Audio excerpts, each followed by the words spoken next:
అదరగొట్టే కారం రంగు రుచి ఆచి కారం పొడి. నీరు పల్లం వైపు ట్రావెల్ చేస్తుందన్నది ఎంత నిజమో హీరోలు సక్సెస్ఫుల్ డైరెక్టర్ల వెంట పడతారన్నది కూడా అంతే నిజం. అందుకే కెప్టెన్ ఆఫ్ ది షిప్ అంటారు డైరెక్టర్ని. లేటెస్ట్ గా నార్త్ హీరోలందరూ మన దర్శకులతో ములాఖత్ అవడం వెనుక రీజన్ కూడా ఇదే. సందీప్ నార్త్ సినిమా చేయడానికి వెళ్ళినప్పుడు ఇక్కడ జస్ట్ వన్ ఫిలిం ఓల్డే. ఆయన మేకింగ్ మెస్మరైజ్ చేసింది నార్త్ హీరోలను. కబీర్ సింగ్ యానిమల్తో అక్కడ బ్యాక్ టు బ్యాక్ ప్రూవ్ చేసుకున్నారు. నా కోసం మా డార్లింగ్ వెయిట్ చేస్తున్నారని ఇప్పుడు మళ్లీ సొంత గడ్డ మీద మెగాఫోన్ పడుతున్నారు. అట్లీ సిచ్యువేషన్ కూడా అలాగే ఉంది. ఆల్రెడీ కోలీవుడ్ లో ప్రూవ్ చేసుకున్న అట్లీని నమ్మి జవాన్ ప్రాజెక్ట్ ఇచ్చారు షార్క్.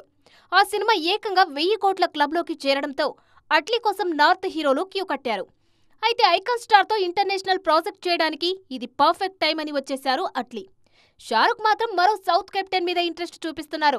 ఉప్పెనతో ప్రూవ్ చేసుకుని పెద్ద పనులతో బిజీగా ఉన్నారు బుచ్చిబాబు సానా. ఈయన నెక్స్ట్ సినిమా షారుఖ్ తో ఉంటుందన్నది టాక్. అయితే పెద్ది రిలీజ్ అయి సక్సెస్ అయిన తర్వాతే ఈ ప్రాజెక్టు ప్రోగ్రెస్ ఏంటనేది తెలుస్తుందన్నది ఫిల్మ్ నగర్ లో లేటెస్ట్ గా వినిపిస్తున్న మాట. రీసెంట్ గా సన్నీ డియోల్ తో జాట్ మూవీ తెరకెక్కించారు గోపీచంద్ మలినేని. మాస్ సినిమాలను కమర్షియల్ గా సక్సెస్ చేసే డైరెక్టర్ గా మంచి పేరుంది గోపీచంద్ కి. ఇప్పుడు బాలయ్యతో సినిమా చేస్తున్నారు.